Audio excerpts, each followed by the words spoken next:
a new name.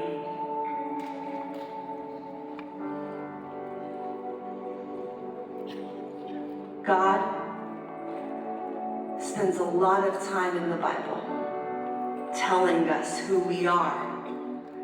It's almost as if he knew that we would doubt who that was from time to time. It's as if he saw it coming, that we'd spend our whole lives searching for what our identity, what our real name was, and that there'd be many moments in our lives when we'd let different kinds of names define us. When we've looked in the mirror, compared ourselves to pictures, and heard the name ugly. When we've been left by loved ones, people we trusted once, and heard the name unworthy.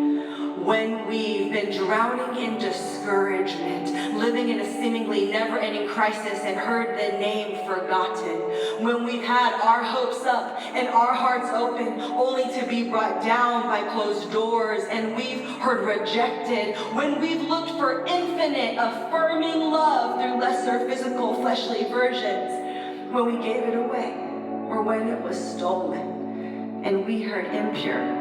We heard garbage. When we go to other vices to ease our pain, and we hear addict, we hear forever broken. When we feel like we're living in the shadow of someone else's calling, and we hear second place.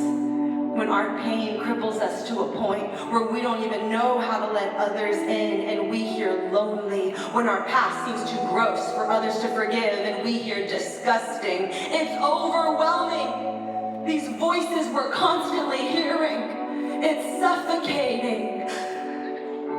This air of constant critique and comparing, and it's sort of amazing. The people whose voices I've allowed to name me. The power I've given to my past, to my mirror, and to my surroundings, and enabled them to identify me. The amount of years I've spent living up to whatever others say about me. But God says something else about me.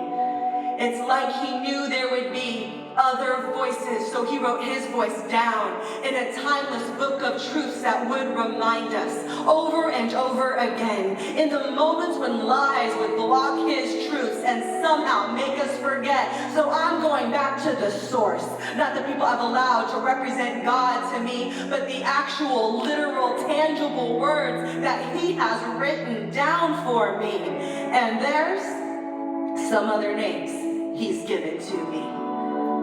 John 15:15, he calls me friend. 1 Thessalonians 1:4, he calls me chosen. Ephesians 2:10, he calls me his masterpiece. He calls me his art. He calls me handmade. He calls me purposed and fashioned for good things. 1 Thessalonians 6:19, he calls my body a temple. He calls it the residence of the Holy Spirit.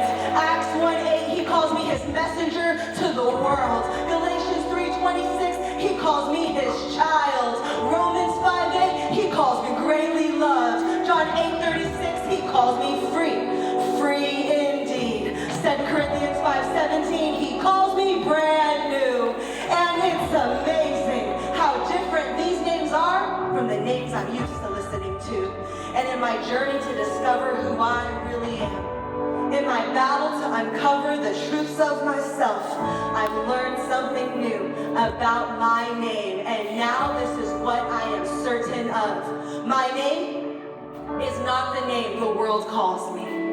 My name is not the name my past calls me. My name is not even the name my own mirror calls me, but my name is the name I choose to answer to.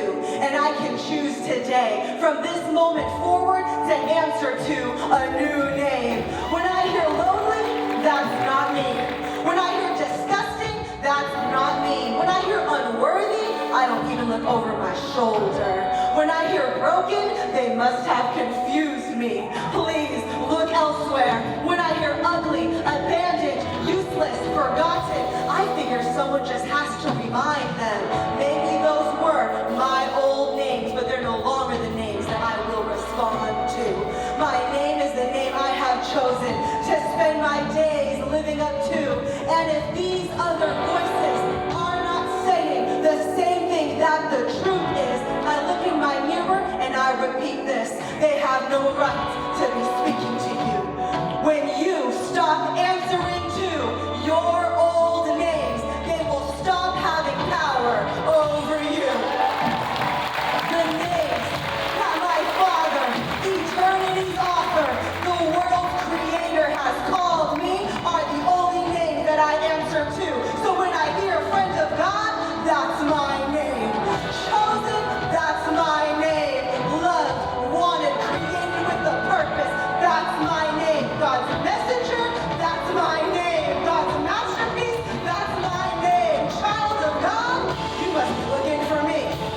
Greatly loved, you must be calling for me. Brand new, that is my name. So that is a name that I will respond to, because the enemy has no power here. Perfect love casts out all our fears, and perfect love has named me and you.